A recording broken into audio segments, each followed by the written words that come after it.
Најверојатно од понеделник или евентуално од вторник ќе можат да дојдат и да бидат вакцинирани со комерцијална вакцина која што ќе кошта 800 денари.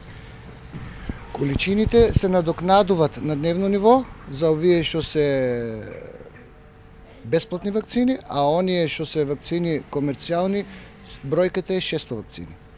Мислиме дека со овие 600 вакцини ќе ги задоволиме потребите на граѓаните кои што би требало да одат со вакцинирање преку комерцијални вакцини. Немате ограничување што се однесува за луѓето кои што бесплатно добиваат вакцинација? Да, нема ограничување за нив. Значи ограничувањето единствено важи за оние што одат на вакцинирање со бесплатни вакцини. И протоколите ги имаме, да.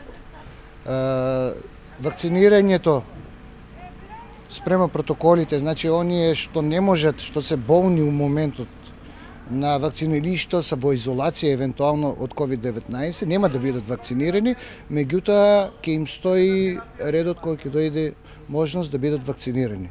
Значи не ја губат вакцината, едноставно кажано. Колку е бројката која што би можеле вие како Центар за јавно здравје да ја очекуваме оваа сезона? Значи, минатата сезона ние аплициравме нешто повеќе од 3000 вакцини. Очекуваме и оваа година тука да се движи бројката околу 3000 вакцини аплицирани заедно со комерцијалните вакцини.